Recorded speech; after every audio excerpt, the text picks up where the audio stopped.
اللہ الرحمن الرحیم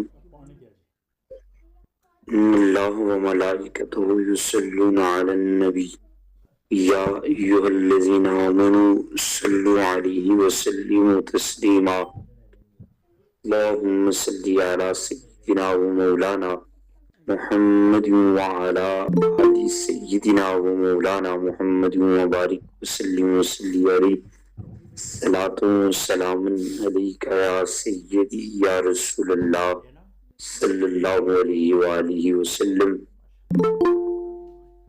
الحمدللہ تعالی آج مجھے ایک ایسے عنوان پہ گفتگو کرنے کا موقع مل رہا ہے کہ جہان تصوف میں میری علمی نسبت آپ کی ذات سے وابستہ ہے۔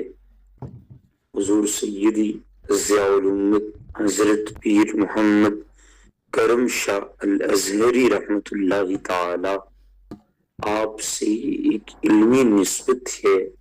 میں نے آپ کے ہی ادارے سے اکتساب فیض کیا اور ایک عرصہ آپ کے قدموں میں بیٹھ کر گزارنے کے بعد آپ ہی کے نقش قدم کو اختیار کرتے جامعہ الازہر کی راہ ناپی۔ حضرت پیر محمد کرم شاہ الازہری کے سر میں دماغ عالمانہ، سینے میں دل صوفیانہ اور ہاتھ میں قلم ادیبانہ تھا۔ آپ کی تفسیر ضیاء القرآن اور سیرت ضیاء النبی سے آپ کا علم جھلکتا ہے، آپ کی صحبت سے تصوف جھلکتا تھا اور آپ کے نوک قلم سے ادب برستا ہے۔ آپ کا اسلوب تصنیف محققانہ، طرز زیست کلندرانہ اور انداز نگارش ہمیشہ ساحرانہ رہا۔ کوئی نرا عالم ہونا تو وہ خشک مزاج ہوتا ہے، مگر آپ تو انتہائی رقیق القلب تھے۔ کوئی نرا صوفی ہو تو وہ گوشہ گیر ہوتا ہے۔ آپ معنی و معارف سے عشق کرنے والے تھے۔ عالموں کی، صوفیوں کی اور ادیبوں کی بھی کئی قسمیں ہوتی ہیں۔ بعض علماء وہ ہوتے ہیں جو فقط فتوے پر انحصار کرتے ہیں، تقوی اختیار نہیں کر پاتے۔ اقبال جن کے بارے میں کہتے ہیں کہ کتاب خوان تو ہوتے ہیں، صاحب کتاب نہیں ہوتے، یعنی بعض جزیات کے ماہر ہوتے ہیں مگر کلیات سے قاصر رہتے ہیں، کتابی عبارتوں سے آشنا ہوتے ہیں، زمانی ضرورتوں سے آگاہ نہیں ہوتے۔ بعض ایسے بھی ہوتے ہیں جو مجادلے میں تو مگن رہتے ہیں، مطالعے سے لگن نہیں رکھتے، شعلہ مقالی سے کام چلاتے ہیں، تلقین غزالی کو نہیں آزماتے، دیوان و مکتب کے محض رسیہ ہوتے ہیں، بزم کے محرم و رازدان نہیں ہوتے۔ اسی طرح کچھ صوفی تسبیح کے دانے کے ماہر تو ہوتے ہیں، دل کی دنیا بدلنے پر قادر نہیں ہوتے۔ کچھ اوراد و وظائف میں لگے رہتے ہیں، معارف و لطائف سے ان کی دنیا الگ ہوتی ہے۔ کچھ شعبدہ باز ہوتے ہیں، معجزے رونما نہیں کر پاتے، اپنا حلقہ بیعت وسیع کر لیتے ہیں، کرینہ تربیت نہیں رکھتے، وجد و رقص کا پرچار کرتے ہیں، تزکیہ نفس پر اصرار نہیں کرتے، لمبی اباؤں میں ملبوس رہتے ہیں، کلندرانہ اداؤں سے معروم ہوتے ہیں، ویرانوں کو جا کر بسا لیتے ہیں، انسانوں سے نباہ نہیں کر پاتے۔ کچھ فقط مزاروں پہ چراغ جلاتے ہیں، دلوں کی جوت نہیں جگاتے۔ ایسے ادیبوں کا معاملہ بھی ہے کہ جو لفظ و حرف تو رکھتے ہیں، ان کا صحیح مصرف نہیں جانتے، لفظوں کا ابلاغ تو کر سکتے ہیں، دلوں کا سراغ نہیں پا سکتے، قلم تو زردار رکھتے ہیں، موضوعات بیکار چنتے ہیں، کاغذی تصویر اچھی بناتے ہیں، روحانی تاثیر سے معروم رکھتے ہیں، نظم و نثر سے ہنگامہ اٹھا لیتے ہیں، اسرار حیات اور رموز کائنات سے پردہ اٹھانے کی صلاحیت سے عاری ہوتے ہیں، لیکن حضرت پیر محمد کرم شاہ الازہری کی شخصیت ہمہ پہلو تھی۔ وہ بیک وقت عالمانہ جلال، صوفیانہ جمال اور ادیبانہ کمال کے حامل و وارث تھے۔ آپ کا علم تصوف کی چاشنی اور آپ کا تصوف علم کی روشنی سے مالا مال تھا، اور آپ کا اسلوب نگارش دونوں لذتوں سے بھرپور نظر آتا تھا۔ حضرت سیدی ضیاء الامت رحمت اللہ تعالی آپ کی حیات کو سمجھنے کے لیے آپ کی زندگی کا ایک ایک لمحہ جاننا انتہائی ضروری ہے۔ آپ پہ مکتب رسالت کا یہ اعجاز تھا کہ ایک ہی معلم حضور تھے، ایک نصاب قرآن مجید تھا، اور مکتب مسجد نبوی کی ایک ہی چھت کے نیچے جس طرح آقا ہر شعبے کے ماہرین اور مختلف صفات کے حاملین تیار کر رہے ہوتے تھے، آپ کی زیر تربیت رہنے والے صداقت و عدالت، سخاوت و حکمت کا درس لیتے حضرت سیدی ضیاء الامت رحمت اللہ تعالی۔ آپ کو اللہ نے یہ قرآن اور سیرت محمدی کی بدولت یہ خوبیاں عطا کی تھیں کہ آپ کی زیر تربیت رہنے والے مفسر و معلم، مجاہد و صوفی اور حکمران تیار ہوئے۔ آپ نے رہنما بھی پیدا کیے، کارکن بھی پیدا کیے، مالی معاون بھی پیدا کیے، جانثار بھی پیدا کیے، خطیب بھی، سفیر بھی، قاضی بھی، سپہ سالار بھی۔ آپ کی بارگاہ سے یہ تمام چیزیں آپ کے آستانے سے، آپ کی خانقاہ سے پیدا ہوئی، اور یہ فقط باتوں کی حد تک نہیں۔ آپ اگر حضور سیدی ضیاء الامت کے اس مکتب گاہ سے نکلے لوگوں کا مطالعہ کریں تو آپ کو حضرت پیر صاحب کے یہ خوشہ چین دنیا میں ہر رنگ میں رنگے نظر آئیں گے۔ آپ کی شخصیت میں وہ خوبیاں ہیں جن کا احاطہ کرنا کم از کم مجھ سے طالب علم کے بس کی بات نہیں کہ میں لفظوں کی مالا پھروں اور حضرت سیدی ضیاء الامت رحمت اللہ تعالی آپ کی ذات و صفات کا احاطہ کر سکوں۔ یہ جو آپ کی ذات میں اللہ نے امتیاز رکھا ہے، بہت کم لوگوں کے نصیب میں یہ امتزاج آتا ہے۔ عالمانہ وقار تھا ہی تھا، صوفیانہ انکسار بھی نظر آیا، لب و لہجہ میں تقدس تھا، تصنع نہیں تھا، آپ کے مزاج میں تلطف واضح تھا، تکلف بالکل نہیں تھا، آپ کی وضاقتہ میں بردباری تو تھی، ریاکاری قطن نہیں تھی، آپ کے لباس میں نفاست جھلکتی تھی، امارت نہیں ٹپکتی تھی، اور آپ کی تقریر میں داعیانہ رنگ تو تھا، مناظرانہ آہنگ نام کو نہیں تھا۔ آپ کی شخصیت کے دو پہلو ایسے تھے جنہوں نے اپنے علاوہ، اپنے مسلک کے علاوہ دیگر تمام لوگوں کو متاثر کیا، اور وہ دو پہلو کون سے ہیں کہ آپ، ایک تو یہ کہ مسلکی اعتدال جو ذہنی و فکری توازن کی دلیل ہے، یہ آپ میں کوٹ کوٹ کے بھرا تھا، اور دوسری خوبی آپ کی خوبصورت نثر نگاری ہے۔ ہمارا روایتی دینی حلقہ اس سے یکسر معروم نظر آتا ہے۔ ایک اچھے ادیب اور کامیاب نثر نگار کی تحریر میں جو بھی اجزائے حسن ہوتے ہیں وہ حضرت پیر صاحب رحمت اللہ تعالی آپ کے اسلوب نگارش میں موجود تھے، اور قوت استدلال اس پر مستضاد تھی، ورنہ ہمارے زیادہ تر مولوی صاحبان علم لدنی پر انحصار کرتے ہیں، اور ہمارے پیر صاحبان تعویذات و حکایات پر گزارا کر لیتے ہیں۔ آپ ضیاء القرآن کو دیکھیں، ضیاء النبی کو دیکھیں، مقالات کو دیکھیں، حضور سیدی ضیاء الامت کی قلم سے نکلا ہوا ضیاء حرم کا اداریہ پڑھ لیں۔ آپ کا ایک عنوان اقبال کا نظریہ محبت، ذرا حضور سیدی ضیاء الامت کی قلم سے نکلے ایک ہی لائن کو سماعت کیجئے۔ آپ فرماتی ہیں کہ انہی الفاظ میں ایک بہت مظلوم اور نہایت ستم رسیدہ لفظ محبت ہے۔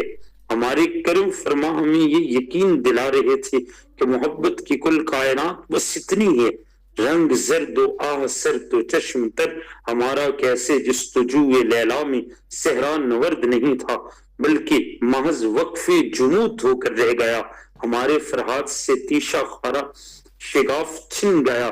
بڑے بوڑھے اسے یہی نصیحت کر رہے تھے کہ میاں اب اپنی زبان کے تیشہ فولاد کو حرکت دو اور خسرو کی عیاری و مکاری کی مرثیہ خوانی کیا کرو. اور مرزا نوشا نے تو چشم بد دور یہاں تک فرما دیا کہ عشق نے غالب نکمہ کر دیا، ورنہ ہم بھی آدمی تھے کام کے. غور کریں کہ چند لائنوں میں حضرت ضیاء الامت پیر محمد کرم شاہ لزری آپ نے کیا خوبصورت تلمیحات و اشارات کو لیا اور کس خوبصورتی سے اس بات کو انہوں نے پرویا ہے کہ گویا کسی مقصد کے لیے خود فراموشی اور مراق کے مارے بے ہوشی میں کوئی فرق نہ تھا. افق پر خوفناک قسم کا اندھیرا تھا کہ عشق کا محرم اپنے ساقی کی نگاہ کرم سے اپنے کندھوں پر پورا میخانہ محبت اٹھائے جلوہ افروز ہوا تو خود فراموش ہندوں کو ہوش آنے لگا. حضور سیدی ضیاء الامت رحمت اللہ تعالی آپ کی ان خوبیوں پہ اگر میں بات کرتا چلا جاؤں تو یہ بات بڑی طویل ہو جائے گی اور ہمارا موضوع یہ کبھی مکمل ہونے کا شاید نام لے. مگر مجھے چونکہ حضور سیدی ضیاء الامت رحمت اللہ تعالی آپ کے افکار و نظریات سے تصوف کے معنی و مفاہیم پر اور تصوف پر گفتگو کرنی ہے تو میں نے جو چند چیزیں آپ کے افکار سے نکالی ہیں آج ان پہ گفتگو کرتے ہیں. حضرت ضیاء الامت رحمت اللہ تعالی نے بیعت کی حقیقت، اس کے مقاصد، اس کے فوائد اور اثرات، یہ کب کیوں اور کیسے شروع ہوئی، اس پر جو آپ نے مختلف اشارات یا مختلف گفتگو کے حلقے جو آپ نے آباد کیے اس سے چند چیزیں آپ کی سماعتوں کے حوالے کیے دے رہا ہوں.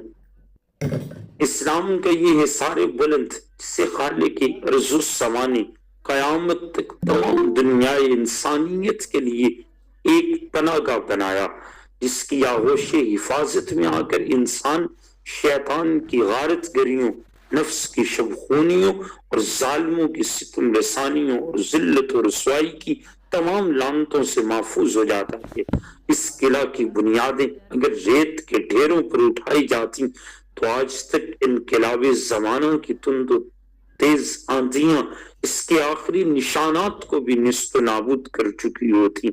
آخر وہ کیا بنیاد ہے جس پر یہ قلعہ تعمیر کیا گیا؟ اسے گرانے کے لیے ابلیسی قوتیں بارہا سر جوڑ جوڑ کر اٹھی اور ہمیشہ سر پھوڑ پھوڑ کر رہ گئیں.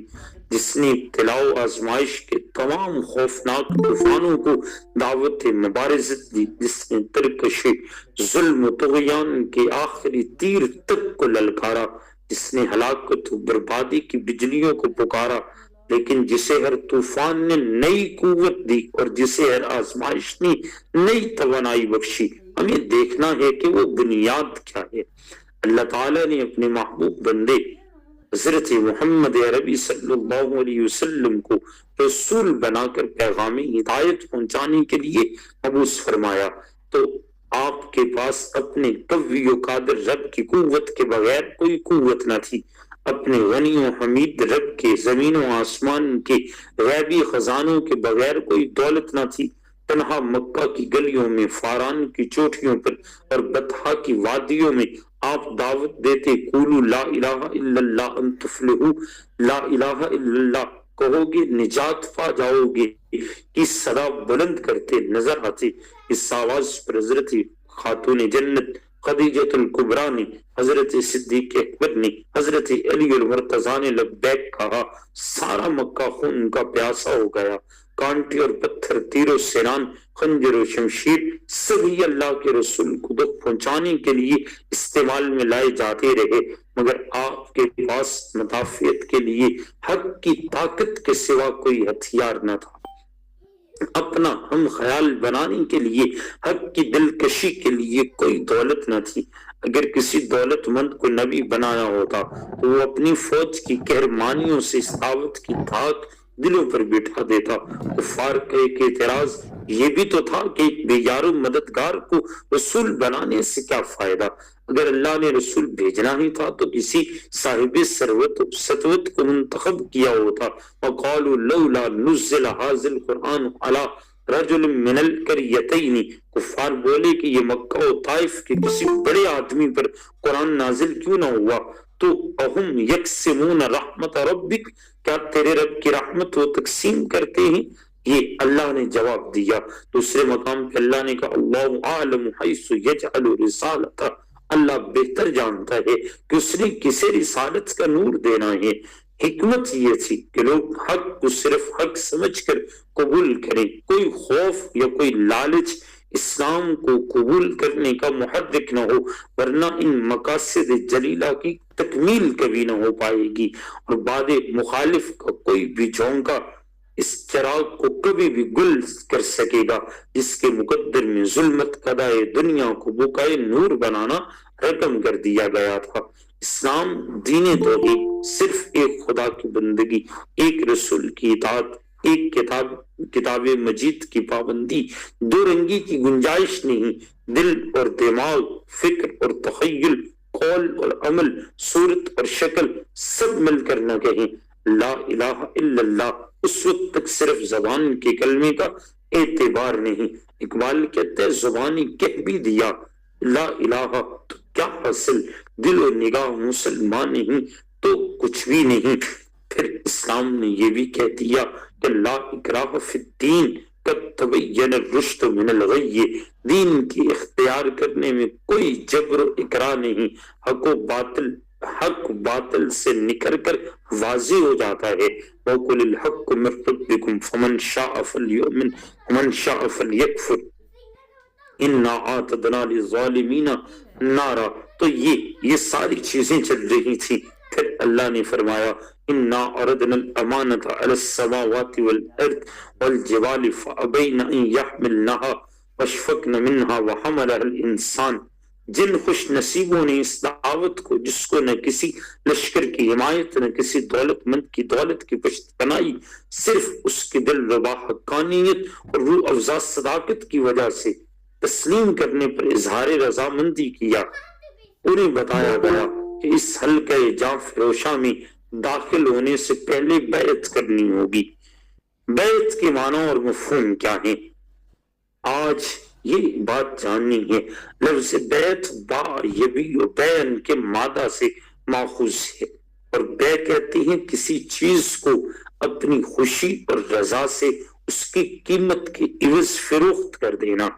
یعنی بیعت کا مفہوم پھر یہ ہوا کہ اپنی خوشی اور اپنی رضا سے بغیر تشدد کے اور اکراہ اپنا مال، اپنی جان، اپنی آبرو، اپنے افکار، اپنے ارادے، اپنے مالک حقیقی، اپنے رب جل وعلا کی رضا کی عوض فروخت کر دینا. اس کے بعد اب اپنا کچھ نہیں رہتا، سب اسی کا ہو جاتا. معلوم ہوا کہ اسلام کے حصار محکم کی بنیاد خوشی اور رضا سے حق کو حق سمجھ کر اسے قبول کرنا ہے. اگر میں اس کی تفصیل میں جاؤں کہ جب نور مجسم صلی اللہ علیہ وسلم نور افشاں اور ضیاء فگن تھی، اور جب یہ بیعت کا سلسلہ شروع ہوا تو بات بڑی طویل ہو جائے گی. بس اختصار کے ساتھ اس بات کو لے کے آگے چلتے ہیں کہ ہجرت سے پہلے حج کا موسم ہے. عرب کے گوشہ گوشہ سے لوگ حج بیت اللہ کی زیارت کو آئے ہوئے ہیں. مکہ مکرمہ سے باہر دور دور تک وادیوں میں خیمے نصب ہیں. آقا علیہ السلام ہر ایسے موقع کی تلاش میں رہا کرتے اٹھتے ہیں. ریگستانی عرب کی چلچلاتی دھوپ میں خیمہ خیمہ جا کر اسلام کی دعوت دیتے ہیں. لوگوں کی بے رخی اور احسان ناشناسی کا یہ عالم ہے کہ کوئی بات سننا تک گوارا نہیں کرتا. خضر آب حیات لیے ہر ایک کے پاس جاتا ہے اور کوئی پیتا نہیں. مسیحا اپنے لبھائے جاں بخش سے حیات نو ارزانی فرماتے ہیں، اور مریض ہیں کہ پہچانتے ہی نہیں. خفتہ بخت انسانیت کا سہاگ خود چل کر اس کے پاس آیا ہے، لیکن انسان ہے کہ آغوش نحوست میں لپٹے رہنے پر بزد ہے. دور وادی کے کونے میں یثرب سے آئے ہوئے چند لوگ مصروف گفتگو ہیں. آقا قریب پہنچتے ہیں، اپنے منمونی انداز سے یوں گویا ہوتی ہیں، من انتم، تم کون ہو؟ قالوا نفر من الخزرج، کہنے لگے کہ ہم تو قبیلہ خزرج کے چند آدمی ہیں۔ افلا تجلسون اکلمکم، کیا میں تمہارے پاس نہ بیٹھ جاؤں، تم سے تھوڑی دیر کلام نہ کر لوں؟ قالوا بلا، تو وہ کہنے لگے کہ ہاں بیٹھ جائیے، فرمائیے۔ تاجدار مدینہ بیٹھ جاتے ہیں، آپ ان کو اللہ کی طرف بلاتے ہیں، اسلام کی دعوت دیتے ہیں، اپنی بےحد شیریں اور بےحد میٹھی آواز میں قرآن کریم کی تلاوت فرماتے ہیں جو ان کے دلوں کی گہرائیوں میں اترتی چلی جاتی ہے، ان کی روح کو مخمور بنا دیتی ہے۔ آئندہ سال پھر حاضر ہونے کا وعدہ کر کے وہ یثرب لوٹ جاتے ہیں۔ تعداد صرف 6 تھی۔ 1 سال کے بعد اس موسم میں 12 آئے اور انہوں نے دست ہدایت آقا علیہ السلام کے ہدایت بخش دست میں ہاتھ دیا، ہاتھ نبوی میں آقا علیہ السلام کے دست رحمت پہ بیعت کر دی۔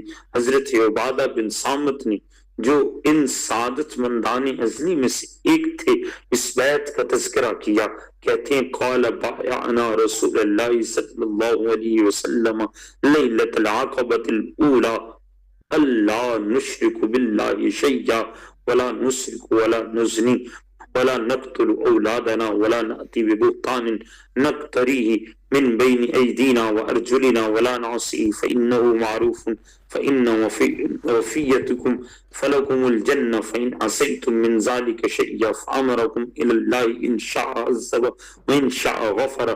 صحیحین کی روایت سے اب غور کیجئے گا کہ بیعت ہونی، پہلی بات ہم نے یہ کی حضور ضیاء الامت کی تعلیمات سے کہ بیعت ہم نے اس بات پہ کرنی ہے۔ بیعت کا معنی یہ ہے کہ ہم ارادے کو، فکر کو، سوچ کو، ذات کو، صفات کو، کمالات کو، احساسات کو، ہر شے کو ارادہ خداوندی میں، فکر خداوندی میں، تعلیمات خداوندی میں ڈالتے چلے جائیں۔ جب یہ معنی بیعت ہے، خود کو وہاں بیچ دیں جہاں سودا، جہاں قیمت بڑی لگتی ہے۔ امیر خسرو کہتے ہیں کہ خود کو دنیا کے چند ٹکوں پہ مت بیچو، ارے دو جہاں تمہاری قیمت لگ جائے پھر بھی نرخ بالا کن کہ ارزانی ہنوز، یہ دونوں جہان مل کر بھی تیری قیمت کم ہے کیونکہ تیرا خدا تجھے خریدنا چاہتا ہے۔ تو وہاں پہ جب بیعت کا معنی واضح ہو گیا تو کن باتوں پہ بیعت کرنی ہے؟ پہلی بات، اللہ کے ساتھ کسی کو شریک نہیں بنائیں گے، چوری نہیں کریں گے، زنا نہیں کریں گے، اولاد کو بھوک کے خوف سے یا کسی اور وجہ سے قتل نہیں کریں گے، کسی پر بہتان نہیں لگائیں گے، آقا علیہ السلام کے ہر ارشاد اور ہر حکم کے سامنے سر تسلیم خم کریں گے کیونکہ آپ کا ہر حکم معروف ہے۔ آپ صلی اللہ علیہ وسلم کے ساتھ جب یہ وعدہ کر لیا جاتا ہے تو میرے آقا فرماتے ہیں اگر تم نے ان شرائط کو پورا کیا اور اس عہد پر ثابت قدم رہے تو تمہارے لیے جنت ہے، اور اگر کسی شرط کو توڑا تو پھر تمہارا معاملہ اللہ کے سپرد ہے، چاہے تو سزا دے چاہے تو بخش دے۔ تاریخ اسلام میں اس بیعت کا نام بیعت العقبۃ الاولی رکھا گیا۔ یہ پہلی بیعت تھی جو ان شرائط پہ ہوئی اور یہی قیامت تک کے لیے امت کے لیے نمونہ بن گئی۔ یہ جوان بخت فرزند جو مدینہ سے آئے تھے، جب لوٹے تو ایمان کی نورانی شمع بھی اپنے ساتھ لائے جس کے تجلیوں اور تابانیوں سے یثرب کی تاریک فضا میں روشنی پھیلنے لگی۔ انہی کی درخواست پہ حضرت مصعب کو ان کی تعلیم اور اسلام کی تبلیغ کے لیے بھیج دیا گیا۔ تھوڑی سی مدت میں اللہ کا نام لینے والوں اور آپ اور اس کے حبیب کی غلامی پر فخر کرنے والوں کی ایک کافی جمعیت ہو گئی۔ نبی پاک صلی اللہ علیہ وآلہ وسلم آپ اپنی قیام گاہ سے مدینہ کی طرف ایک لمبا سفر کرتے ہیں جو یہاں پہ آ کر کے مکمل ہوتا ہے، اور آقا علیہ الصلوۃ والسلام ان کے ساتھ رہنے لگ جاتے ہیں۔ حضور نبی پاک صلی اللہ علیہ وسلم نے جب 70 آدمیوں کا وفد اس غرض سے مکہ بھیجا کہ وہاں پہنچ کر بارگاہ رسالت میں شرف نیاز حاصل کرتا ہے، آقا علیہ السلام نے وعدہ کیا۔ یہ مکمل واقعہ کچھ یوں ہے کہ کفار مکہ کے دردناک مظالم، اپنے مسلمان بھائیوں کی روح فرسا مصائب و تکالیف اور اپنے محبوب مرشد کی مشکلات و آلام کی اطلاع میرے آقا تک پہنچتی رہی۔ بہت برداشت کیا، اب صبر کا پیمانہ لبریز ہو گیا، قوت برداشت جواب دے رہی تھی۔ طے کیا کہ اس مہر منیر سے درخواست کی جائے کہ مکہ کی بجائے افق یثرب سے جلوہ فگن ہو۔ چنانچہ 70 آدمیوں کا وفد اس غرض کے لیے مکہ بھیجا جاتا ہے، وہاں پہنچ کر بارگاہ رسالت میں شرف نیاز حاصل کرتا ہے۔ حضور علیہ السلام نے وعدہ کیا کہ آج آدھی رات کو تمہاری ملاقات کے لیے تمہاری قیام گاہ میں آؤں گا اور وہاں تفصیل سے گفتگو ہوگی۔ رات کو اپنے چچا عباس جو بھی مسلمان نہیں ہوئے تھے ان کو ہمراہ لے کے میرے آقا انصار کے خیموں کا رخ کرتے ہیں۔ یہ ہجرت سے پہلے کی کہانی ہے۔ وہاں پہنچ کر جو گفتگو ہوتی ہے، حضرت امام احمد بن حنبل نے اپنی مسند میں اسے نقل کیا ہے۔ حضرت جابر راوی ہیں، کہتے ہیں فَقُلْنَا عَلَى نُبَايِّعُكَ يَا رسول اللہ صلی اللہ علیہ وسلم قال تبايعوني على السمع والطاعة في النشاط والكسل والنفقة في العسر واليسر وعلى الأمر بالمعروف والنهي عن المنكر وأن تقولوا في الله ولا تخافوا في الله لومة لائم ألا أن تنصروني فتمنعوني إذا قدمت عليكم مما تنعون منه أنفسكم وأزواجكم وأبناءكم ولكم الجنة فقمنا إليه۔ یہ ایک بڑی طویل گفتگو جو میرے کریم آقا صلی اللہ علیہ وسلم نے کی۔ ہم نے عرض کی یا رسول اللہ ہم کس چیز پر آپ کی بیعت کریں؟ فرمایا ان امور پر میری بیعت کرو۔ یہ اس گفتگو کا خلاصہ ہے۔ یہ سنیے گا کہ گفتگو تاجدار کائنات صلی اللہ علیہ وسلم کی بیعت کی شرائط کیا ہیں، بیعت کن باتوں پہ کرنی ہے۔ میرے آقا فرماتے ہیں جوش و نشاط کا عالم ہو یا افسردگی اور کسل مندی کی کیفیت، ہر حالت میں میری اطاعت کرو گے۔ تنگ دستی ہو یا خوشحالی، فقر و فاقہ کی شدت ہو یا دولت کی فراوانی، اللہ کے راستے میں اپنا مال خرچ کرو گے، لوگوں کو نیکی کا حکم دو گے اور برائی سے روکو گے، حق کہتے ہوئے کسی ملامت کرنے والے کی ملامت سے خائف نہیں ہوگے، اور میری مدد کرو گے۔ جب میں تمہارے پاس پہنچ جاؤں تو میری حفاظت کرو گے، اور ہر اس چیز سے جس سے تم اپنی جانوں کو، بیویوں کو اور بچوں کی حفاظت کرتے ہو، اگر تم نے ایسا کیا تو جنت تمہاری ہو جائے گی۔ بیعت کی دو صورتیں ہمارے سامنے آئیں، ایک انفرادی بیعت تھی، ایک اجتماعی بیعت تھی۔ انفرادی بیعت میں فرد کی تربیت مقصود تھی، اجتماعی بیعت میں معاشرے کی تربیت مقصود تھی۔ جہاں معاشرے کی بات آئی تو پورے معاشرے کے احکام ذکر کیے، جہاں فرد واحد کی بات آئی وہاں فرد واحد کی ذات کو مخاطب کیا، اور بیعت کے معنی و مفہوم نبی رحمت صلی اللہ علیہ وسلم نے ارشاد فرمائے۔ حضرت جابر کہتے ہیں کہ ہم اٹھے تاکہ بیعت کر لیں، لیکن عباس بن عبادہ جو ایک انصاری ہیں وہ کہنے لگے یا معشر الخزرج هل تدرون على ما تبايعون هذا الرجل؟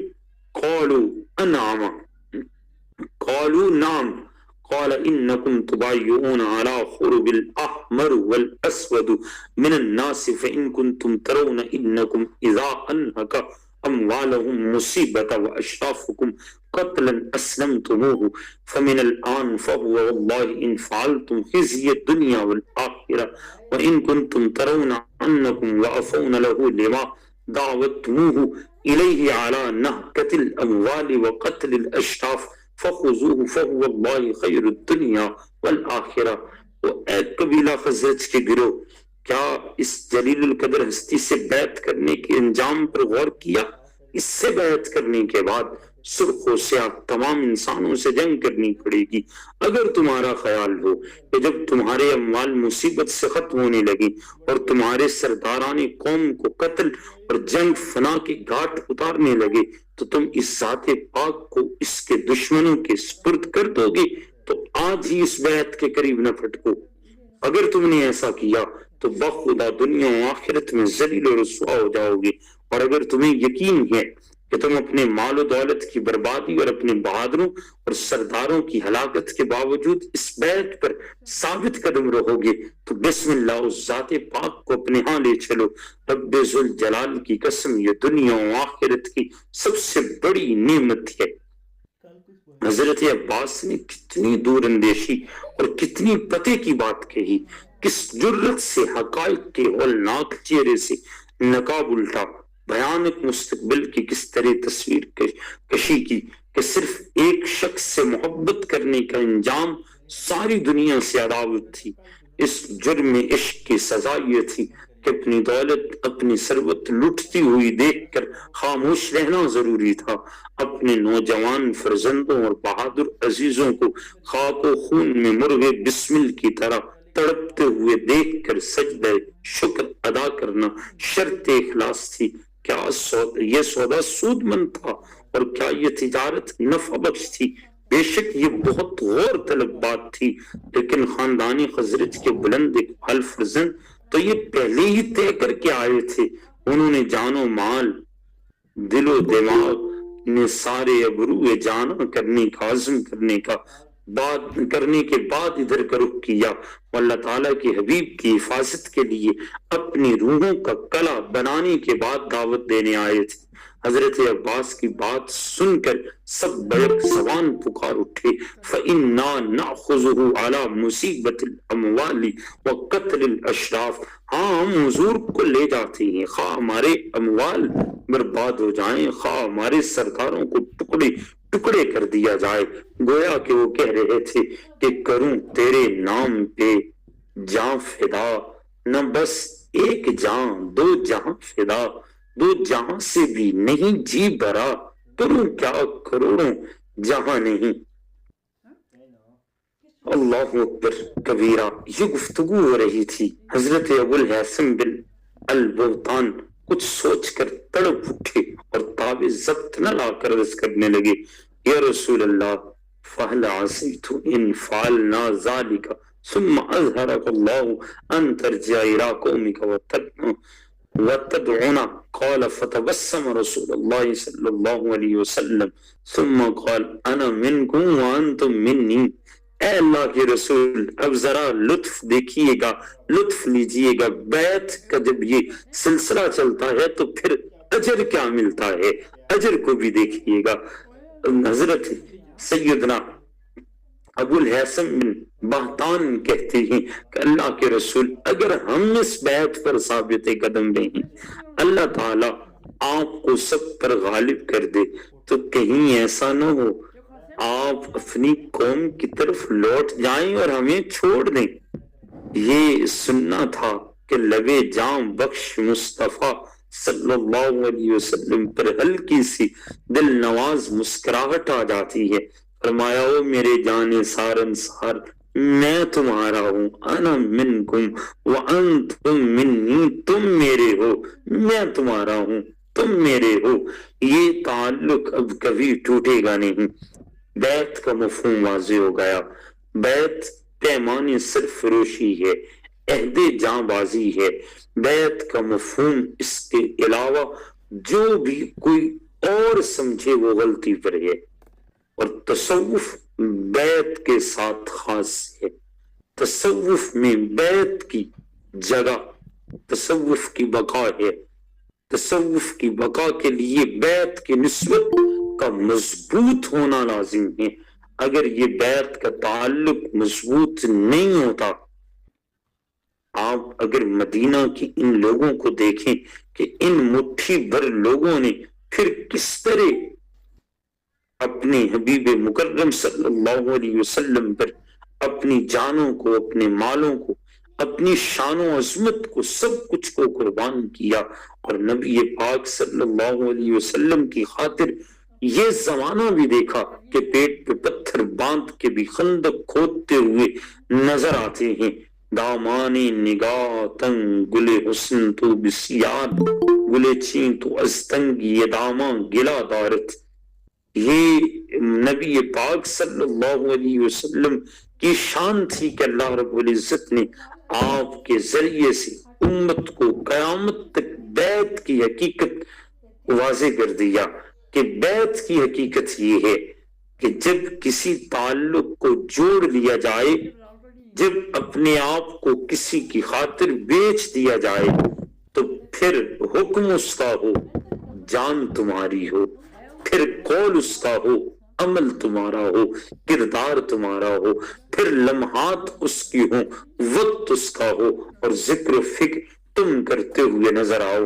اگر یہ سیرت اختیار کر لی جائے تو پھر نسبت بیعت بھی کامل ہو جاتی ہے، بیعت کا اجر بھی کمال پا لیتا ہے، اور بیعت کے ساتھ مرید بھی مراد پا جاتا ہے. بصورت دیگر ہماری یہ ساری نسبتیں کمزور ہیں.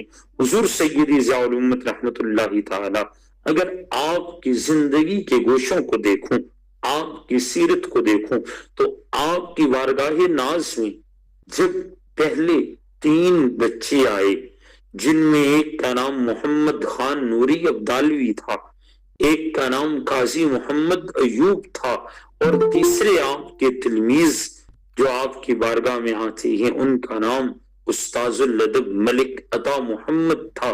یہ 3 شخصیات آتی ہیں. جی ہم بیعت کرنے کے لیے آئے ہیں. ان کے والدین ساتھ آتے ہیں. تو آپ فرماتے ہیں بیٹا بیعت کا مزہ تب ہے کہ جب تم دین کی خاطر اپنی زندگیاں بھی قربان کر دو. حضور ہمیں کیا کرنا ہوگا؟ آؤ بیٹھو، میں تمہیں دین سکھاتا ہوں، تمہیں فرامین مصطفیٰ سے آشنا کرتا ہوں، تمہیں آقا کریم کے پیغام کو آگے بڑھانا ہے. تم نے اس منصب کو، اس حضور علیہ السلام کے دین کی تبلیغ کے احکام کو لے کے آگے چلنا ہے. حضور سیدی ضیاء الامت ان 3 کو بٹھا کے پہلی کلاس لگاتی. یہی مرید تھے جو بامراد ہوئے. ان کو اللہ نے ایسی شان عطا کی، جب یہ میری نگاہوں نے، آنکھوں نے یہ بات دیکھی کہ حضور محمد خان ابدالوی صاحب رحمت اللہ تعالی 2019 میں وصال ہوتا ہے، میرے استاد گرامی ہیں. میں ان کے قدموں میں بیٹھ کے ان سے مسلم شریف کے اسباق پڑھا کرتا تھا. آپ رحمت اللہ تعالی کی زندگی کا ایک ایک لمحہ محبت میں پائے، استقلال میں کبھی بھی لغزش نہ آنے پائی تھی، محبت میں گزرا. اور پھر کبھی کبھار ہمیں بڑا کمال کا شعر سنایا کرتے. وہ جو جون ایلیا کا ایک شعر ہے، اس کا پہلا مصرع میرے ذہن میں نہیں آ رہا. ان کی شعر یوں ہے: ان کی نگاہ ناز کا ہم سے یہ مان تھا کہ آپ، ان کی نگاہ ناز کا ہم سے یہ مان تھا کہ آپ عمر گزار دیجئے، عمر گزار دی گئی. کہ 1957 میں بیٹھے تھے، 2019 میں آخری سانسیں بھی وہیں پہ ٹوٹی جہاں سے یہ نسبت جڑی تھی. ملک عطا محمد صاحب جو آج استاذ الادب کے منصب پہ فائز ہیں، دارالعلوم محمدیہ وسیع دہرہ میں حضور سیدی ضیاء الامت کے فیضان کو آج بھی پھیلا رہی. یہ 1957 میں حضور سیدی ضیاء الامت کے تیسرے طالب علم تھے، قاضی محمد ایوب رحمت اللہ تعالی، جن کی ساری زندگی فقہ و افتاء کی خدمت کرتے ہوئے گزری. اپنی پوری زندگی حضور سیدی ضیاء الامت میں گزار کے، آپ کے قدموں میں گزار کے، آج بھی ڈیرے کے قبرستان میں آپ کے قدموں میں دفن ہیں، اور کائنات کو یہ پیغام دے رہے ہیں کہ لوگوں آج بھی بیعت کا حق ادا کیا جا سکتا ہے، آج بھی وفا نبھائی جا سکتی ہے، آج بھی محمد عربی کی غلامی کا پٹا اگر کسی عاشق صادق کے گلے سے پہن لیا جائے تو پھر وہ پٹا کمال تک پہنچا دیتا ہے، اتمام تک پہنچا دیتا ہے. تو یہ ایسے حضور سیدی ضیاء الامت کے بارے میں بہت عرصہ پہلے میں نے یہ ایک جملہ کہا تھا کہ اللہ نے آپ کی شخصیت میں وہ کمال رکھا کہ لوگ کتابیں تصنیف کرتے، محمد کرم شاہ الازہری انسان تصنیف کیا کرتے تھے، آپ انسان سنوارا کرتے تھے، اور یہی ایک صوفی اور ایک کامل کی علامت ہوتی ہے، یہی ایک عالم کی علامت ہوتی ہے، یہی شان بے نیازی ایک اللہ کے با کمال ولی کی علامت ہوتی ہے، جو حضرت سیدی ضیاء الامت رحمۃ اللہ تعالیٰ کو اللہ نے عطا کی۔ اللہ کے حضور التجا ہے کہ ہمیں بھی آپ کی سیرت کے خوشنما گوشوں سے سبق لے کر کے اپنی زندگیوں کو بدلنا چاہیے، اور آپ کی سیرت پہ چلتے ہوئے ہمیں بھی بیعت کے معنی و مفہوم میں انفرادی سطح پر بھی اور اجتماعی سطح پر بھی اختیار کرنا چاہیے، تاکہ ہم بھی دنیا میں تبدیلی کے لیے، دنیا میں انقلاب محمدی کے لیے اپنا حصہ ڈال سکیں۔ اللہ کے حضور التجا ہے کہ مالک کریم صحیح باتوں کو اپنی بارگاہ میں قبول فرمائے، کوئی لغزش کمی کوتاہی ہوئی تو اس کے لیے مجھے معافی عطا فرمائے۔ آخر دعوانا ان الحمدللہ رب العالمین۔ شکریہ جناب علامہ کاشف نور صاحب، آپ نے اپنے موضوع کو بہت اچھے طریقے سے ماشاءاللہ، بلکہ یوں کہوں کہ ادبی چاشنی سے پیش کر کے بہت ہی بہترین طریقے سے فرمایا۔ اب پروگرام کے اگلے حصے کی طرف بڑھتے ہیں، اور جن صاحبان نے آج کے تقریر کے اوپر سوال کرنا ہے، تبصرہ فرمانا ہے، تو اپنے ہاتھ کا نشان بنائیں۔ محترم جناب ڈاکٹر صادق ککوانی صاحب نے ہاتھ کا نشان بنایا ہے، میں ان سے درخواست کرتا ہوں کہ اپنی بات رکھیں۔ بہت شکریہ جی، بڑا شاندار خطاب تھا، اللہ تعالیٰ جزائے خیر دے۔ میرا یہ سوال ہے کہ کیا ووٹ جو ہے، ووٹ کاسٹ کرنا، یہ بیعت کا قائم مقام ہو سکتا ہے، یا حلف اٹھانا؟ آج کل کسی بھی منصب کے لیے حلف اٹھایا جاتا ہے، تو کیا یہ بھی بیعت کا قائم مقام ہو سکتا ہے؟ بہت شکریہ جی قبلہ، یہ دونوں صورتیں اس کے قائم مقام نہیں ہیں۔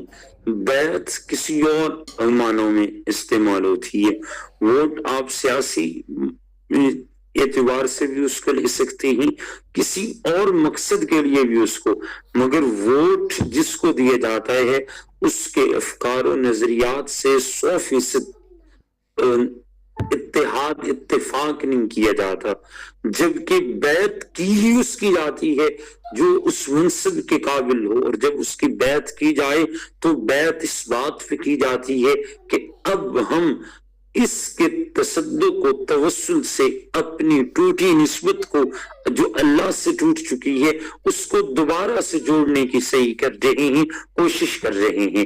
تو بیعت کا تو معنی و مفہوم اور ہے، ووٹ یہ بالکل ایک الگ چیز ہے۔ اسی طرح حلف اٹھانا، تو حلف یہ انسان کا ذاتی فعل ہے، اور اس ذاتی فعل میں کسی دوسری شخصیت کا عمل دخل نہیں ہوتا، مگر بیعت میں ایک دوسری شخصیت ہوتی ہے۔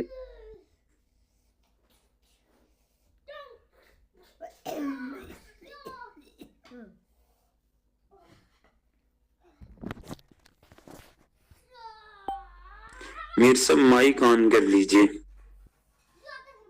ایک منٹ بیٹا ذرا بولیے گا نہیں،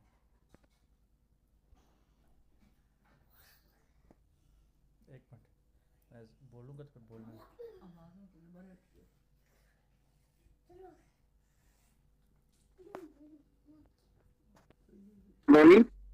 آگے بڑھتے ہیں، جن صاحب نے بھی آگے کوئی تبصرہ فرمانا ہے، سوال کرنا ہے، اپنے ہاتھ کا نشان بنائیں۔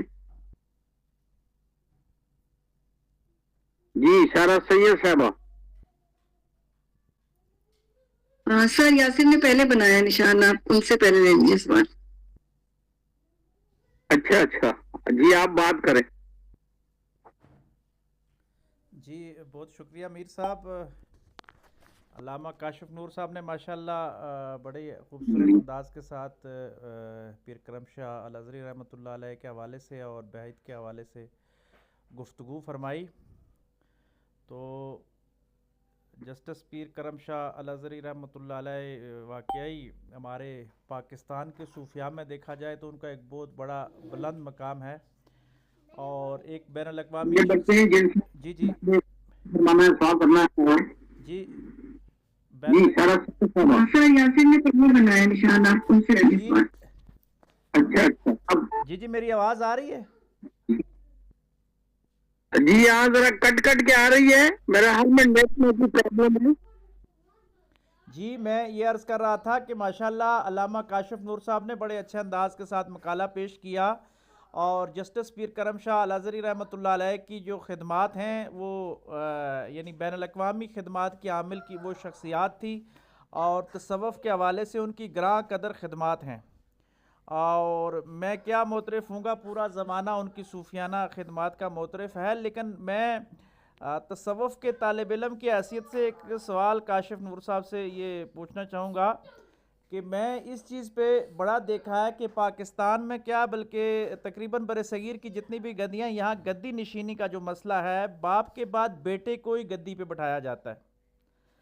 اب جس طرح پیر کرم شاہ الازہری رحمۃ اللہ علیہ کے حوالے سے آپ نے کہا کہ ان کے 3 شاگرد آئے اور وہ نابغہ روزگار ہستیاں جن کا آپ نے تذکرہ کیا، لیکن جب سجادہ نشینی کی باری آتی ہے تو اولاد میں سے جو تھوڑا سا اہل ہوتا ہے یا زیادہ اہل ہوتا ہے اس کو دے دی جاتی ہے، باقیوں کو شخصیات اس طرح گروم نہیں کی جاتی. بہت کم شخصیات یا بہت کم خانقاہیں ہیں جو ایسے شاگرد تیار کرتی ہیں کہ ان سے بڑھ کے دنیا میں کام ہوتا ہے.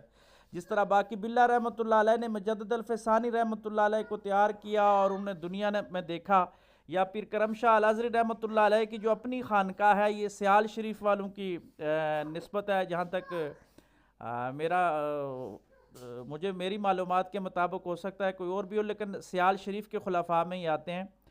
تو ایسا کیا ہے کہ گدی نشینی کا کوئی ایسا سسٹم ہو جائے کہ مریدوں میں سے ہی جو اعلیٰ ہو، تقویٰ و طہارت میں سب سے اعلیٰ ہو، تو اس کو بٹھا دیا جائے؟ کیا ہم ایسی روایت قائم کر سکتے ہیں؟ ہمارے نبی کریم صلی اللہ علیہ وآلہ وسلم نے اپنی ظاہری اور باطنی خلافت جو ہے وہ اپنے اقرباء یا اولاد میں منتقل کرنے کے بجائے خلفائے راشدین کا تسلسل چلا، اور پھر وہاں سے حضرت علی کرم اللہ وجہ الکریم سے ہوتے ہوئے اہل بیت کی طرف آتی ہے. تو اس میں کوئی تنقید کا پہلو یا اس طرح نہیں، صرف سیکھنے کے حوالے سے میں کاشف نور صاحب سے یہ سوال پوچھنا ہوں، اور یہ یقین ہے کہ اس پہ وہ اچھی گفتگو فرمائیں گے. بہت شکریہ. جی بارک اللہ فیکم. قبلہ ڈاکٹر صاحب، آپ نے انتہائی اہم سوال اٹھائے، اور یہ اب روایت بنی ہے. آپ کو پچھلی 1 صدی میں یہ روایت نظر آئے گی. 1 صدی سے پہلے یہ روایت ہمارے یہاں شاذ تھی کہ اولاد کو ہی آگے گدی کا وارث بنا دیا جاتا. آپ سجادہ نشینی یا گدی نشینی ان لفظوں کے اگر معنی پہ بھی غور کریں نا، تو سجادہ نشین وہ ہے جو سجدے کا وارث بنے، سجدہ گاہ کا وارث بنے، اسے سجادہ نشینی دی جاتی ہے. موجود وقت میں جو سجادہ نشین ہیں وہ سجدہ گاہ کے وارث نہیں، بلکہ وہ تو سجدے ہی نہیں کرتے، وہ اسی طرح واضح و نصیحت کرنے کی عادیت بھی نہیں رکھتے. یہ پچھلی 1-1.5 صدی سے بر صغیر میں یہ ہونے لگا ہے. بر صغیر سے باہر آج بھی بہت سے جگہوں پر یہ روایت موجود ہے کہ وہ کسی اہل کو تلاش کرتے ہیں، اس کی تربیت کرتے ہیں اور اس کے سر پہ تاج خلافت رکھتے ہیں تاکہ وہ اس سلسلے کو آگے لے کے چل سکے. مگر بدقسمتی سے ہم یہی کر رہے ہیں. اس کو بدلا جا سکتا ہے. حضور شیخ الاسلام خواجہ قمر الدین سیلوی صاحب رحمۃ اللہ تعالی آپ سے حضور سید ضیاء الامت کی بیعت تھی. اگر آپ شیخ الاسلام پیر محمد کرم شاہ حضور شیخ الاسلام خواجہ قمر الدین سیالوی کی زندگی کا مطالعہ کرتے ہیں تو آپ نے تو 20 ایسے لوگ تیار کیے جو حضور ضیاء الامت سے بھی بڑا سٹیٹس رکھتے تھے تصوف میں. اس پہ کبھی آپ کو موقع ملے تو گفتگو کو سنیے گا. احمد جاوید صاحب کا ایک 20 منٹ کا تقریباً کلپ موجود ہے سوشل میڈیا یوٹیوب وغیرہ پہ، آپ سماعت کیجئے گا، جس میں انہوں نے حضور سے شیخ الاسلام کی زندگی پہ گفتگو کی ہے. اور وہ کہتے ہیں کہ حضور شیخ الاسلام کہ ہاں ایک ایسا طبقہ بھی پایا جاتا تھا آپ کے مریدوں میں جن کو آپ خلافت نہیں دیتے تھے، فرماتے تھے یہ میرے برابر کے درجہ پہ فائز ہیں، یہ میرے سے بھی بلند درجہ رکھتے ہیں. پھر ایک طبقہ وہ پایا جاتا جن کو آپ سمجھتے تھے کہ یہ اس اہل ہیں کہ ان کو خلافت دی جائے تو یہ اس روایت کو، اس سنت کو لے کے آگے چلنے والے ہیں. یہ محمدی شریف، معظم آباد شریف، پیر محمد کرم شاہ الازہری یا سندھ کے اندر ان کے کچھ خلفاء یا دیگر جہاں جہاں خواجہ محمد قمر الدین سیالوی کے خلفاء آپ کو نظر آئیں گے، وہ سارے ایک سے بڑھ کے ایک نابغہ روزگار شخصیت تھے. لیکن ہماری قسمت میں جو آج آبا موجود ہیں، اگر ہم ان کی بات کریں تو ان میں ہمیں ایک بھی کامل یا اس قابل نظر نہیں آتا. ایون میں پیر صاحب کی حضرت پیر محمد کرم شاہ الازہری صاحب کے صاحبزادہ صاحب جو موجودہ گدی نشین ہیں، ان کے ساتھ میں نے اس بات کا اختلاف بھی کر رکھا ہے کہ انہوں نے جس کو خلافت دی تھی وہ کسی طور بھی خلافت کا حل نہیں ہے، کسی طور بھی اس کو کوئی ایسی خوبی نظر نہیں آتی کہ اس کو خلافت دی جائے، انہوں نے آگے دے رکھی ہے. اب اس پہ ہم نے اختلاف بھی کیا. پیر صاحب کے خلیفہ مختار احمد تھے جنہوں نے اسناد شاہ سے بھرپور اختلاف کیا کہ آپ کن کو خلافت دے رہے ہیں. تو یہ علماء کے طبقہ میں یا جو ان چیزوں کو سمجھنے والی تھی ان لوگوں میں یہ آج بھی چیز نظر آتی ہے کہ وہ ایسی چیزوں پہ کوڑتے ہیں، آواز اٹھاتے ہیں. اور اللہ کرے گا انشاءاللہ یہ جو گدی نشین حضرات ایک وراثتی نظام کے ساتھ چلنے، کسی نہ کسی دن ان سے جان چھوٹ ہی جائے گی. اللہ کرے گا کہ کبھی ان سے ہمیں نجات ملے گی، اور یہ اس طرح نہیں ہوگا بلکہ جو صحیح صورت ہے وہ صورت ہمیں نظر آئے گی. ٹھیک ہے، حضور سیدی ضیاء الامت کے ساتھ آپ کے ان 3 تلامذہ نے محبت کا حق ادا کیا. آج بھی ملک عطا سب بیٹھے پڑھا رہے ہیں، استاذ الادب ہیں، ساری محبتیں ہیں. کبھی ہم سوچے نا کہ بدلے میں ان کو کیا ملا، تو یہ ایک ایسا سوال ہے جو رونگٹے کھڑے کر دینے والا ہے. پیر کرم شاہ صاحب نے تو بہت کچھ دیا، بعد والوں نے کیا کیا؟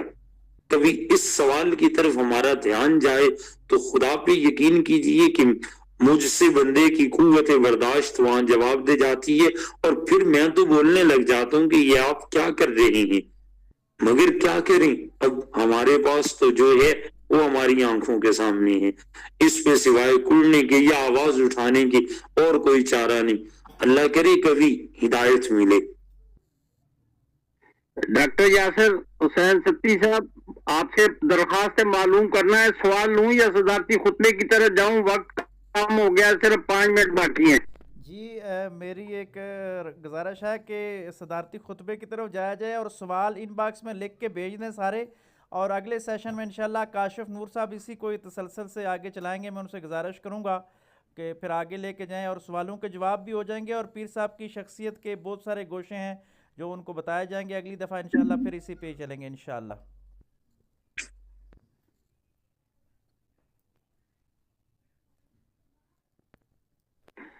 ٹھیک ہے، فرید الدین برانی صاحب سے میری درخواست ہے کو صدارتی خطبہ عطا فرمائیں. جی بسم اللہ الرحمن الرحیم. فرید الدین جی علامہ کاشف نور صاحب کا آج کا جو درس تصوف ہے ماشاءاللہ وہ کسی تبصرے اور صدارتی خطبے کا تو محتاج نہیں ہے. انہوں نے بہت سی چیزیں جو ہیں وہ چھپے ہوئے گوشے جناب پیر کرم شاہ صاحب اللہ رحمہ کے ہمارے سامنے لائے ہیں، اور وہ واقعاً ایک بہت بڑی شخصیت تھے، بلکہ میں تو کہوں گا ایک پورا مکتب تھا، ایک آئیڈیالوجی تھی. اور انہوں نے پاکستان میں جس انداز سے کام کیا دین کی خدمت کے حوالے سے اور امت کے لیے کام کیا اور امت کا درد جو ہے اسے پیش کیا، اسے علامہ کاشف نور صاحب نے بڑے احسن انداز سے پیش کیا ہے. حاضرین نے تبصرے بھی فرمائے ہیں. مجھے خود جب میں اسلامی یونیورسٹی اسلام آباد میں زیر تعلیم تھا تو کچھ دوست جو بیرا شریف سے وہاں زیر تعلیم تھے اور ہمارے ساتھ کلاس فیلو تھے اور وہ وہاں سے فاضل تھے، وہ ہم کئی مرتبہ لے کر گئے بیرا شریف، اور میں وہاں ان کا جو مدرسہ ہے وہاں رات رہا بھی، پیر امین الاسناد صاحب سے ملاقات بھی کی، اور وہاں واقعی ایک روحانی ماحول جو ہے، روحانی تربیت گاہ ہے جو بیرا شریف ہے، وہاں علم کے ساتھ ساتھ جو تزکیہ نفس کا جو ماحول ہے وہ واقعاً بڑا اس کے اندر ایک تاثیر ہے. صرف پیر کرم شاہ صاحب جو ہیں ان کا میں سمجھتا ہوں کہ انہوں نے جس انداز سے پاکستان میں انہوں نے کام کیا اور یہاں جو ایک مسلک پرستی کا راج تھا اور جو اس ملک میں جو فضا تھی اس میں جب وہ پڑھ کر آئے, آپ دیکھیں گے علامہ اقبال, ڈاکٹر اسرار اور بہت سے ایسے لوگ جن کی مثالیں ہیں جو یورپی نظام میں پڑھے, مغربی تعلیم حاصل کی اور انہوں نے آ کر اس نظام میں تعلیم پہ تنقید بھی کی اور پھر اپنی ایک فکر جو ہے وہ پیش کی.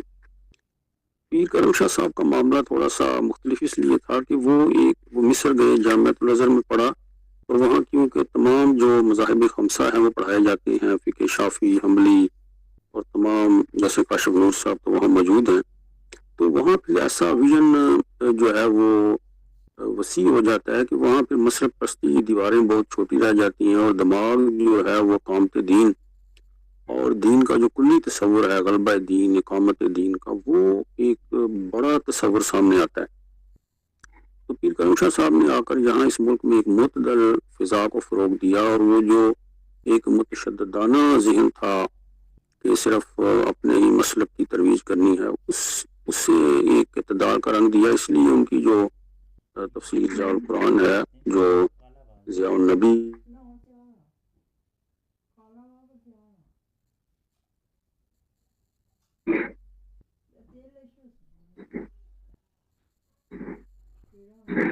معتدل بھی ہو, جو عصر حاضر کی علوم پہ بھی جس کی گرپ ہو اور مستقبل پہ بھی ہو, پاکستان کے عدالتی نظام کو بھی سمجھتا ہو, ایسے لوگ بہت کم تھے. اور واقعاً پیر کرم صاحب کے بارے میں یہ کہا جا سکتا ہے کہ شاید ان کے بارے میں ہی حضرت علامہ نے یہ کہا کہ رہانہ حلقہ صوفی میں سوز مشتاقی, فسانہ ہائے کرامات رہ گئے باقی, کرے گی داور محشر کو شرمسار ایک روز, کتاب صوفی و ملا کی سادہ اور آکی.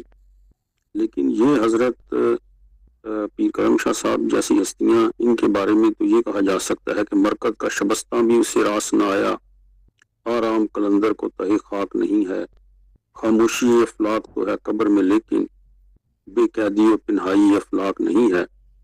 انہوں نے ایک وہ جو صوفیاء کا تصور تھا, ایک خوش تصور جس میں آپ کو اپنے گرد و پیش کا علم نہیں ہے اور امت کو راہ دکھلانے کے لیے آپ کے پاس مواد نہیں, ایسا نہیں تھا. ان کا دامن جو ہے وہ اسی طرح تھا کہ دل بدوش و دیدہ برفرداستم, کہ ان کا ماضی جو ہے وہ حضور نبی کریم صلی اللہ علیہ وسلم کا ایک طرف عشق تھا, محبت تھی, اور دوسری طرف دیدہ برفرداستم, وہ مستقبل کی طرف بھی دیکھ رہے تھے.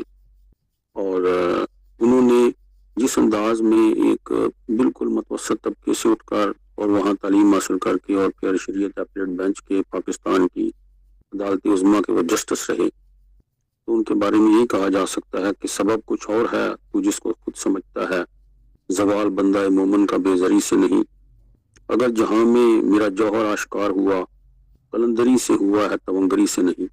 یہ ہمارے جو مدارس میں پڑھنے والے طالب علم جو پڑھتے ہوئے خوف کھاتے ہیں کہ کل کو ہمیں رزق کہاں سے ملے گا, ہمارے گھر میں نظام کیسے چلیں گے, کچن کیسے چلیں گے اور شادیاں کب ہوں گی. میں سمجھتا ہوں کہ ان کے لیے پیر کرم شاہ صاحب کی زندگی ایک مشعل راہ ہے, اور میں نے خود ان کی طالب علمانہ زندگی پڑھی ہے پیر کرم شاہ صاحب کی, کہ جب ساری رات جو انہوں نے لکھا کہ مصر میں جامعۃ الازہر میں ایک دیا موم بتی جو ہے وہ لگا کہ ساری ضیاء الحق کو کسی نے کہا کہ آپ کو معلوم ہی نہیں کہ ایک ایسا ہیرا جو ہے وہ آپ کے پاس موجود ہے کہ جس کی چمک کی اس پاکستان کو ضرورت ہے.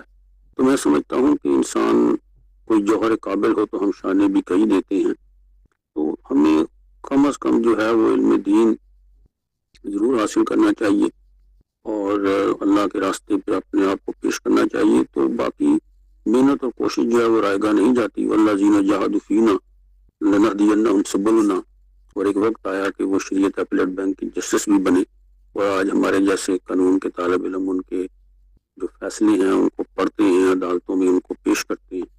تو یہ منبر و محراب والوں نے میں سمجھتا ہوں کہ اپنا کردار ادا کیا اور کتنی کتابیں لکھی اس دین کی خدمت کی.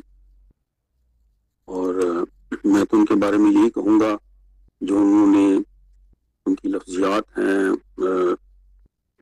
ضیاء النبی میں اور ضیاء القرآن میں، یہ سکھاتے ہیں لفظوں کو بولنے کا ہنر. انہیں صداؤں کے دل میں دھڑکنا آتا ہے، ان کا لہجہ سخن کی ہے آبرو لوگوں، ان کی بات کو دل میں اترنا آتا ہے. اور یہاں میں جس جگہ نماز جمعہ پڑھتا ہوں اس کے قریب ہی ایک پیر کرم شاہ صاحب لائبریری ہے، اور وہاں وہ بہت آتے تھے پیر کرم شاہ صاحب، اور مجھے وہاں جو نمازی ہیں بزرگ وہی بتاتے ہیں کہ یہاں پیر کرم شاہ صاحب جب رات کو رہتے تھے ہمارے پاس تو اکثر جو پرانے دور کے لوگ ہیں وہ پیر صاحب کی چارپائی کو سیدھا بچھاتے تھے اور احتراماً وہ دوسرے کچھ مریدوں کی انہوں نے چارپائیاں الٹی بچھا دی. تو ہمارے بزرگ ہیں ایک وہ نمازی، وہ کہتے ہیں کہ جب پیر صاحب ایسے آئے ایک دن بیٹھے، انہوں نے کہا یہ کیا مذاق ہے؟ انہوں نے کہا جی یہ احترام ہوتا ہے. انہوں نے کہا یہ کوئی احترام نہیں، یہ سنت رسول کے خلاف کوئی عمل نہیں ہوگا، سیدھی کرو چارپائی. اور انتہائی سادگی، سفید لباس، سفید ٹوپی، اور وہ ان کی سادگی کسے اب بھی جب بندے سناتے ہیں اور وہ روتے ہیں ان کی زندگی کو یاد کر کے کہ یہ کہا جا سکتا ہے آئے اشاق گئے وعدہ فردہ لے کر، اب انہیں ڈھونڈ چراغے رخے سے با لے کر. اور ویسے پیر جو ہے کہاں آئے، اب تو پرادوں کی دھوم ہے، اب تو بڑے بڑے جبے کبے ہیں، اب تو کہاں وہ ان کی محفلیں اور وہ پھر وہ ذکر سناتے ہیں کہ ساری رات پیر صاحب بیٹھتے ہمارے ساتھ وہ کرتے. اب تو جس کی ایک میڈیا پہ کوئی تقریر وائرل ہو جائے آپ اس کے قریب 10 منٹ بیٹھ نہیں سکتے. تو وہ لوگ جو ہے میں سمجھتا ہوں کہ پیر کرم شاہ صاحب نے پاکستان میں ایک تو بین المسالک ہم آہنگی کا درس دیا اور ایک تعادل قائم کیا، ایک معتدل اپروچ جو ہے وہ مسالک کو دی. تمام مسالک کے لیے وہ قابل قبول تھے، ان کی رائے جو ہے وہ واقعی جیسے کہا کاشف نور صاحب نے کہ ان میں دائیانہ رنگ تھا، مناظرانہ آہنگ نہیں تھا. اور واقعی یہ دائیانہ رنگ جو ہے یہ آج کی ضرورت ہے. لب و لہجہ میں انکسار تھا، صوفیانہ انکسار تھا. اور کاشف نور صاحب نے جو الفاظی پیش کی ہے میں نے لکھی تو ہے لیکن دوبارہ اس کو ریپروڈیوس کرنے کی تو میرا خیال ہے ضرورت نہیں ہے. بہرحال احباب نے بھی اچھے سوالات کیے.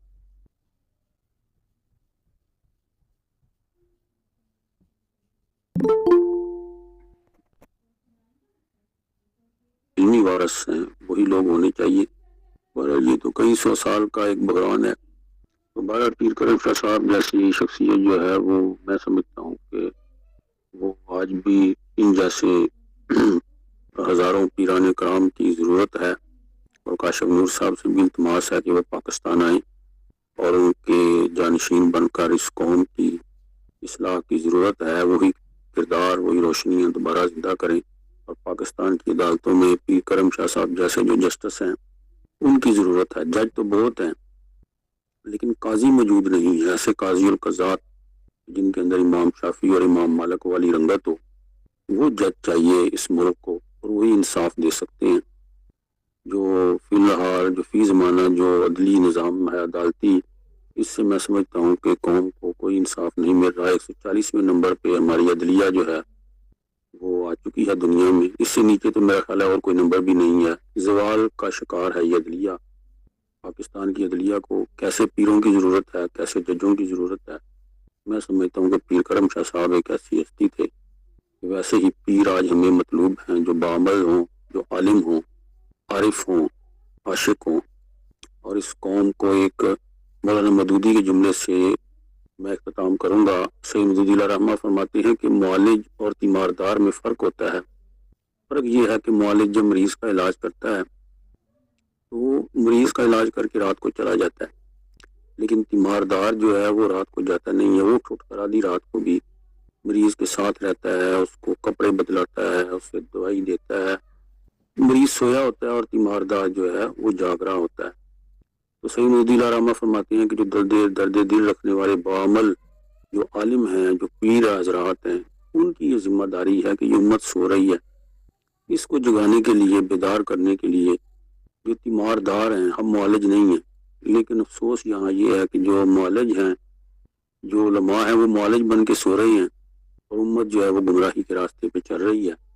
ضرورت اسی بات کہ ہم کارم شاہ صاحب جیسے لوگوں کی طرح تیماردار بنے، اس امت کے ساتھ ساتھ چلیں، اور اسے جو سماجی بحران، اخلاقی بحران کا یہ شکار ہے یہ قوم، جہاں ہر طرف ایک تو سموک کا اندھیرا ہے اور دوسرا اندھیرا جو ہے وہ عقائد باطلہ کا اندھیرا ہے، کہ جہاں کوئی سیدھا راستہ جو ہے اس امت کو نہیں مل رہا، اور جہاں جیسے سموک جو ہے وہ سورج کی روشنی کو زمین پہ آنے سے روکتی ہے، تو اسی طریقے سے یہ جو باطل نظریات ہیں، ان کا جو سموگ ہے، جو اخلاقی بحران ہے، اس سب نے انسان کو جو نور فطرت کی روشنی ہے اس سے جذب کرنے سے روکا ہوا ہے۔ اللہ کریم سے دعا ہے کہ پیر کرم شاہ صاحب جیسی ہستیاں جو ہیں ان کے نقش قدم پہ چلتے ہوئے اس ملک کو ہم کسی بہتر سمت میں لے کر جائیں اور ایک اچھے مسلمان بعمل بن کر اپنی دنیا و آخرت کو سنوارے۔ ومعلین البلاغ المبین۔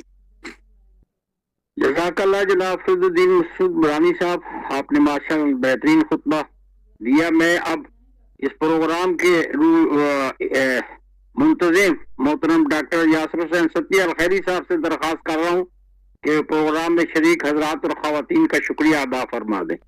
جی الحمدللہ، اللہ تبارک و تعالیٰ کا لاکھ لاکھ شکر۔ حضور علیہ السلام کی نظر عنایت اور بزرگوں کی توجہات کے ہمارا آج کا پروگرام بڑے اچھے انداز کے ساتھ اختتام کو پہنچا۔ میں جتنے بھی حضرات و خواتین نے پروگرام میں شرکت فرمائی سب کا شکریہ ادا کرتا ہوں، بالخصوص علامہ کاشف نور الازہری صاحب کا، فرید الدین مسعود صاحب کا، کہ انہوں نے بڑے ہی خوبصورت انداز کے ساتھ اس موضوع کو سمیٹا ہے۔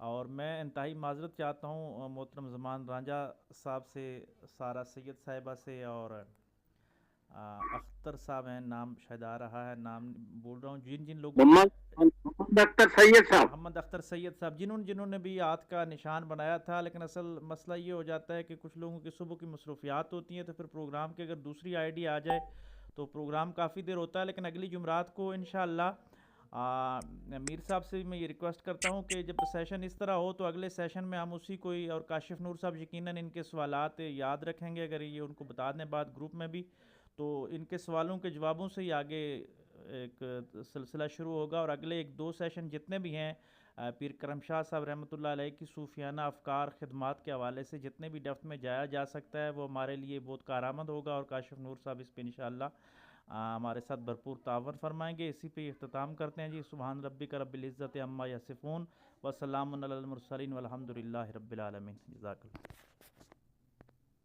سب حضرات کا شکریہ جناب، السلام علیکم۔